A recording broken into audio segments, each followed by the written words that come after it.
ஜனகருடைய உபதேசம் ஆரம்பிக்குது. அஷ்டவக்கரருக்கு என்ன சொல்றான்னு பார்ப்போம். ஏ முனிபுத்ரா, நான் இப்பொழுது சொல்லும் வசனங்களை கேளும். அந்த சுத்த சிதாத்மா தத்துவம் எவ்விதத்திலும் அறியக்கூடாதது அன்று. நான் சொல்லக்கூடிய விஷயத்தை தெளிவா கேளு. அந்த சுத்த சித்து விஷயம், எனது சுத்த சிதாத்மா தத்துவம் எந்த விதத்திலும் அறிய முடியாதது கிடையாது.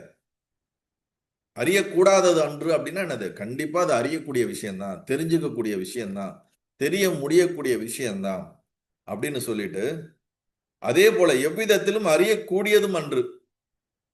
திருப்பி அதே கேள்வி சொல்றார். எல்லாம் தெரிஞ்சுக்கக்கூடிய விஷயம்தான், ஆனா அது தெரிஞ்சுக்க முடியாத ஒரு விஷயமாவும் இருக்குதுப்பா. எவ்விதத்திலும் அறியக்கூடாததினால் குருவினால் எப்படி சொல்லக்கூடும்? அது எடுத்து வார்த்தைகளாலேயோ எடுத்து சொல்ல முடியாத விஷயங்கிறதுனால குருவால மட்டும் எப்படி சொல்ல முடியாது அப்படின்னு சொல்லிட்டு அவரே கேட்கிறார், சொல்லு அப்படின்ட்டு. அப்புறம் தத்துவத்தை குருவானவர் உபதேசம் செய்கின்றபடியினால் முதலில் குருவை அடைய வேண்டும். முதல்ல ஒரு சாதகனானவன் ஒரு குருவை நோக்கி சென்று அந்த குருவிடம் உபதேசம் பெற வேண்டும். என்ன உபதேசம்? ஆத்ம ஞான உபதேசம் பெற வேண்டும்.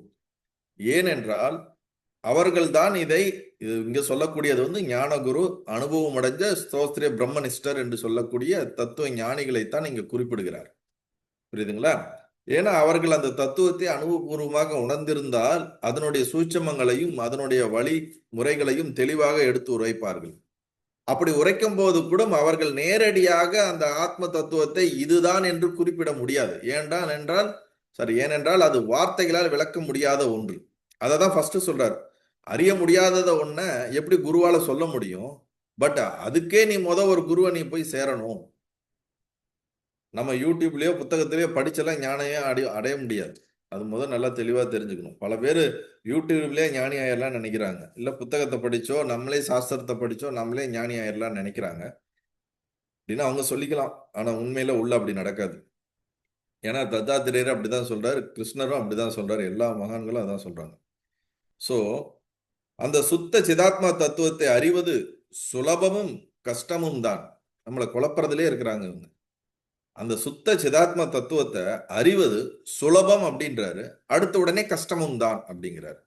ஒண்ணு சுலபம்னு சொல்லணும், இல்ல கஷ்டம்னு சொல்லணும். அது என்ன சுலபம், ஆனா அது கஷ்டம். அப்ப யாருக்கு சுலபம், யாருக்கு கஷ்டம்? என்ன சொல்றாருன்னு பார்ப்போம். அந்தர்முக திருஷ்டி உடையவனுக்கு சுலபமும் பகிர்முக திருஷ்டி உடையவனுக்கு துர்லபமும் ஆகும். இப்ப யாருக்கு இந்த சித்தாத்மா தத்துவம் எளிதாக அவனுக்கு புரியும் அப்படின்னா, அந்தர்முக திருஷ்டி உடையவனுக்கு மிக எளிதாக இருக்கின்றது. பகிர்முகம்னா என்னது?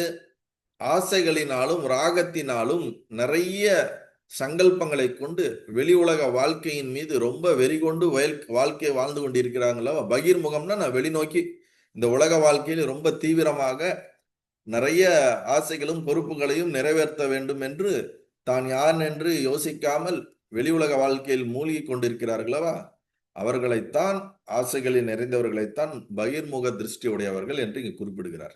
அவர்களுக்கு இந்த சத்தியமானது புரிவது ரொம்ப கஷ்டம். அவங்களால புரிஞ்சுக்கவே முடியாது.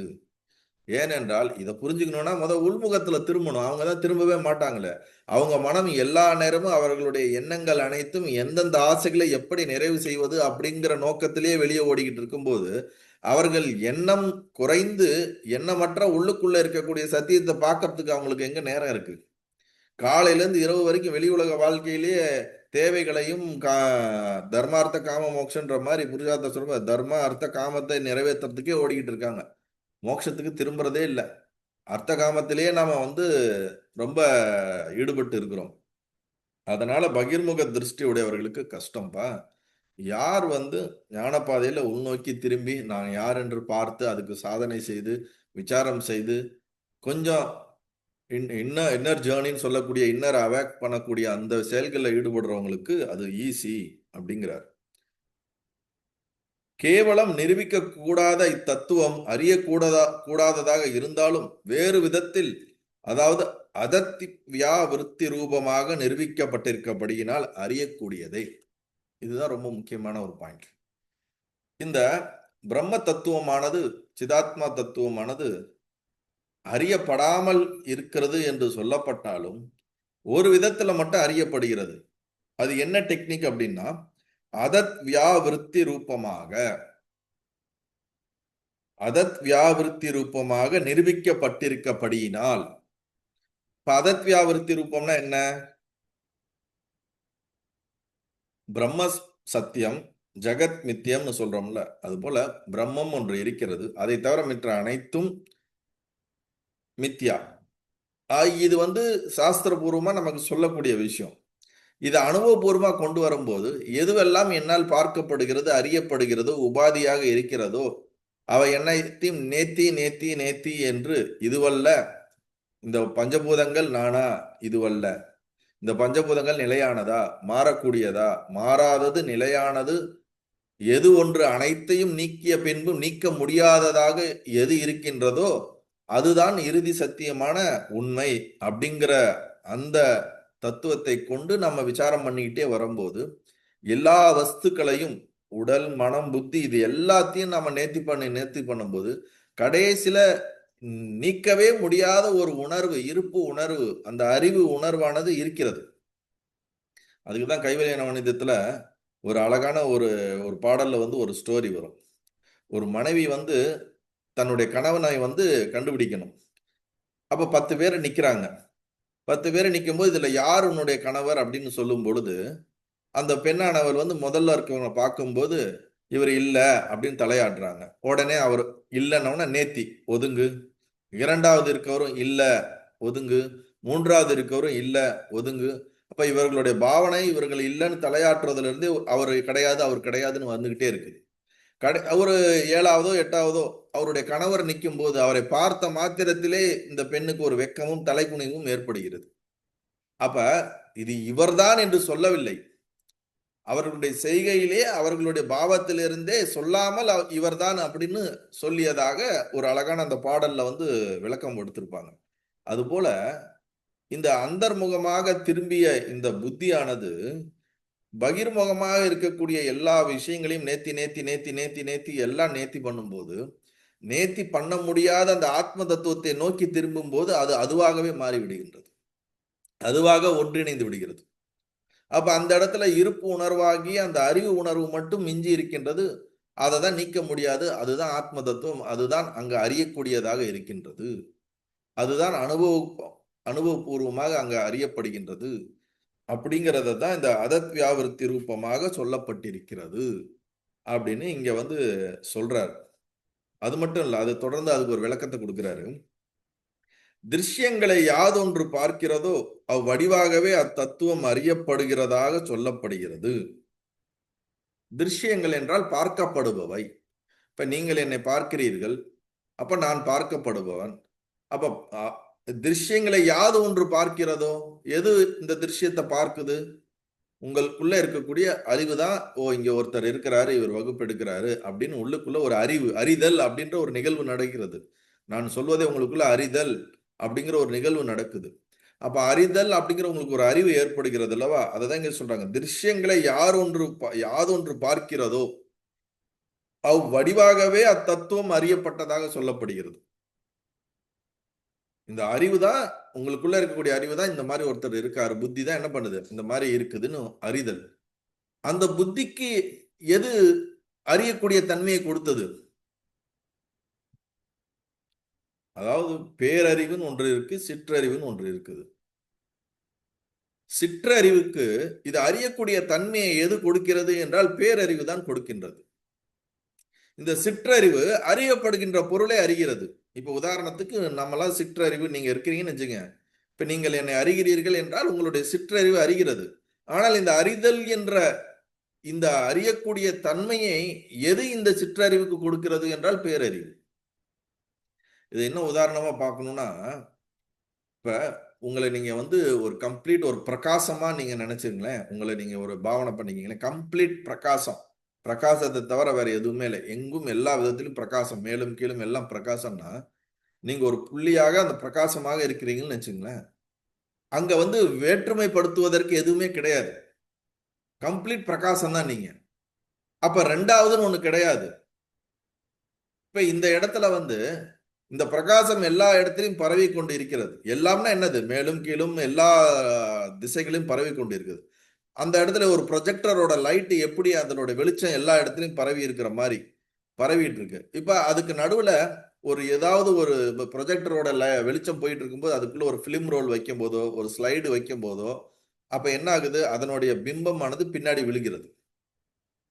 அதுபோல இந்த பிரகாசம் பிரகாசித்துக் கொண்டிருக்கிறது. அதன் நடுவிலே ஒரு ஜடமான ஒரு பொருள் ஏதாவது வரும் பொழுது, ஜடம்னா என்னது? இந்த மித்யா, இந்த விவகாரம் சம்பந்தமான இந்த திருஷ்யங்கள் அறியப்படக்கூடிய பொருள்கள் வரையும் போது, அப்ப இந்த பிரகாசம் அதுல பட்டு ரிஃப்ளெக்ட் ஆகுமா ஆகாதா? எப்படி ஒரு டார்ச் லைட் பட்டு ஒரு இதுல ரிஃப்ளெக்ட் ஆகிற மாதிரி ப்ரொஜெக்டரோட லைட் பட்டு அதோட ரிஃப்ளெக்ஷன் தான் ஸ்கிரீன்ல தெரியுது. அப்ப இந்த இடத்துல என்ன ஆகுதுன்னா, அந்த இந்த பிரகாசத்துக்கு தடை ஏற்படுத்தக்கூடிய ஒரு ஆப்ஜெக்டோ ஒரு ஏதாவது ஒரு பிலிமோ வராத வரைக்கும் அது கம்ப்ளீட் பிரகாசமா இருக்க போகுது. இது வந்த மாத்திரத்திலே இங்க ஏதோ ஒன்று தடுக்கின்றது, இல்ல ஏதோ ஒன்று இருக்கிறது அப்படின்னு எது அறிகிறது? இப்ப நீங்க பேரறிவு வெறும் பிரகாசம். பிரகாசத்துல இருந்து கம்ப்ளீட்டா பிரகாசம் வெளியே போயிட்டே இருக்குது. அதுல எந்த ஒரு மாற்று கருத்தும் கிடையாது. எல்லாம் ஒரே ஒன்றாகவே இருக்கிறது. இப்ப இதை தடுக்க இந்த பிரகாசத்தை நடுவுல எங்கேயோ ஒரு ஒரு ஸ்லைடோ ஒரு பிலிம் ரோலோ தடுக்கும் போது, ஓகே இது பிலிம் ரோலு, இது ஏதோ ஒன்று தடுக்கிறதுன்னு ஒரு அறிவு ஏற்படுகிறது. புரியுதுங்களா? இந்த அறிவு வந்து எப்போது ஏற்படுகிறது என்றால், இது ஏதோ ஒன்று தடுக்கும் போதுதான் இதில் இந்த அறிவு ஏற்படுகிறது. அந்த அறிவை தான் சிற்றறிவு அப்படின்னு நம்ம சொல்றோம். இப்ப இது தடுக்காத பொழுது இருக்கிறது ஒரே பிரகாசம் தானே. அங்க பிரகாசத்தை வேறுபடுத்துறதுக்கு இல்லை. ஏதோ ஒன்று தடுக்க வரும் பொழுதுதான் இது தடுக்கிறது என்ற இந்த மொத்த பிரகாசத்திலிருந்து ஒரு அதுல இருக்கக்கூடிய ஒரு பிரகாசத்திலிருந்து ஒரு பிரகாசம் அறியுது, சின்ன பிரகாசம் அறியுது. சிற்றறிவானது ஓகே இது இந்த மாதிரி ஒரு ஆப்ஜெக்ட் இருக்குது, இந்த மாதிரி இதுல ரிஃப்ளெக்ட் ஆகுதுன்னு எந்த ஒரு அறிவு அறிகிறதோ அதை தான் சிற்றறிவுன்னு சொல்றோம். இப்ப நீங்கள் என்ன அறிகிறீர்களவா? அது போல இந்த அறிவுக்கு எது அறிவு சொரூபமாக இருக்கிறதோ அதுதான் பேரறிவு. அததான் இங்க என்ன சொல்லியிருக்காரு? திருஷ்யங்களை யாதொன்று பார்க்கிறதோ அவ்வடிவாகவே. எது பார்க்குது? நமக்கு இருக்கிற சிற்றறிவு. அந்த அறிவு சொரூபமாகவே அத்தத்துவம் அறியப்படுகிறதாக சொல்லப்படுகின்றது. இதுதான் இதனுடைய அர்த்தம். திருஷ்ய ஞானத்தில் யாதொன்று விளங்குகிறதோ அதனை குதர்க்கமின்றி சூட்சும புத்தியினால் ஆராய்ந்து பாரும். அதாவது பார்க்கப்படுகின்ற அனைத்திலும் எது ஒன்று விளங்குகிறதோ, மொத்தத்துல அது சிற்றறிவா இருந்தாலும் அது அறிவு தான், பேரறிவா இருந்தாலும் அது அறிவு தான். அப்ப அறிவுங்கிறது சமமா எல்லா இடத்துலயும் இருக்குது. அறியக்கூடிய தன்மை, அந்த அறியக்கூடிய தன்மை அது சிற்றறிவா இருந்தாலும் பேரறிவா இருந்தாலும் அறியக்கூடிய தன்மை அந்த சாட்சி சொரூபமானது எல்லாத்திலையும் சமமாக இருக்கின்றது. அதை நீனு விசாரம் பண்ணி குதர்க்கம் இல்லாமல் விசாரம் பண்ணி நீ அதை புரிந்து கொள் அப்படின்னு தான் இங்க சொல்றார். குதர்க்கமின்றி சூட்சும புத்தியினால் ஆராய்ந்து பாரும். ஒளி மாத்திரமே வடிவாக யாவற்றையும் விளக்கக்கூடிய பான சத்தியமிடமிருந்து விளக்கப்படுபவை விளக்கினால் எல்லா விளக்கங்களுக்கும் ஆதாரமான தத்துவம் அதுவாகும். அந்த ஒளியான விளக்கம் சக்திதான் சுத்த சிதாத்மா தத்துவம் என்று. ஏ முனிக்குமாரா, நீர் இதை உணர்வீர்.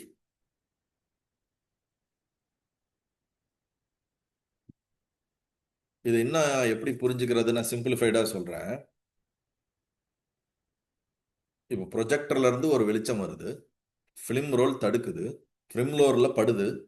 படும்போது அதுல இருக்கக்கூடிய வடிவமைப்புக்கு அதுல என்ன பிலிம் ரோல்ல இருக்குது அதுக்கேற்ற மாதிரி ஸ்கிரீன்ல என்ன ஆகுது? ஆப்ஜெக்ட் நமக்கு தெரியுது. ஆனா ஸ்கிரீன்ல ஆப்ஜெக்ட் தெரிஞ்சாலும் அது மொத்தத்துல ஒளிதான், அது ஒரு பிரகாசம் தான். என்னது? ஒரு லைட். அதுதான். இப்ப அந்த லைட்ல வந்து சில இடத்துல மாற்றம் ஏற்படுறதுனால அது ஒரு வடிவமா நமக்கு தெரியுது. இப்ப நீங்க லேசர் லைட் எடுத்து நீங்க ஒரு பட்டனை பிரஸ் பண்ணி வால்ல வந்து இப்படி இப்படி கை இது பண்ணிட்டே பாருங்க, அந்த வால்ல வந்து ஒரு லைட் வந்து ஒரு ஒரு வடிவம் மாதிரி நமக்கு தெரியும். நம்ம எந்த மாதிரி எல்லாம் பண்றோமோ அதுக்கேற்ற மாதிரி ஒரு பிக்சர் மாதிரி பிரசன்ட் ஆகும். ஆனா உண்மையில பிக்சர் இருக்காது. இந்த லைட்டோட மூமெண்ட்ஸ்ல அது வந்து ஒரு விதமான ஒரு அப்பியரன்ஸ் நமக்கு கொடுக்கும். இப்ப இவர் என்ன சொல்றாருன்னா, அந்த பிலிம் ரோல் அல்லது அந்த ஒரு ஸ்லைடுல இருக்கக்கூடிய மாற்றம் தான் இந்த ஒளிக்கிட் அந்த பிரகாசத்தை வெவ்வேறு விதமான வடிவத்தை காட்டுது. நீ அந்த வடிவத்தை நீக்கிவிட்டு பார்த்தாய் என்றால் வெறும் ஒளி மட்டும்தான் திரையிலே விழுகின்றது. வெறும் ஒளி தான், பிகினிங்ல இருந்து எண்டு வரைக்கும் இருக்கிறது வெறும் ஒளி தான். அப்ப அதை தடுக்கக்கூடிய விஷயங்களை நீக்கிவிடு. அறிபடு பொருள்களை ஒதுக்கிவிடு. அப்ப வெறும் பிரகாசம் மட்டுமான அந்த சுயம் பிரகாசம் தான் இருக்கும் அப்படிங்கிறத இங்க நீ உணர்ந்து கொள் அப்படின்னு இங்க சொல்றாரு. இது கொஞ்சம் சூட்சம் டீப்பான விஷயம் தான். எந்த அளவுக்கு புரிஞ்சுக்க முடியுதோ அந்த அளவுக்கு புரிஞ்சுக்கங்க. பட் இது என்ன டீட்டெயிலா எக்ஸ்பிளைன் பண்ணுவார். அவரு ரொம்ப டிஃபிகல்ட்டா தான் எக்ஸ்பிளைன் பண்றாங்க.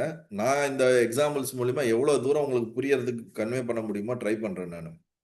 அஷ்டவக்கரரே, இதெல்லாம் பத்தி நான் டீட்டெயிலா சொல்லிட்டு, இப்படி கூறியவாறே உமது சுயரூபத்தை விசாரித்து பாரும்.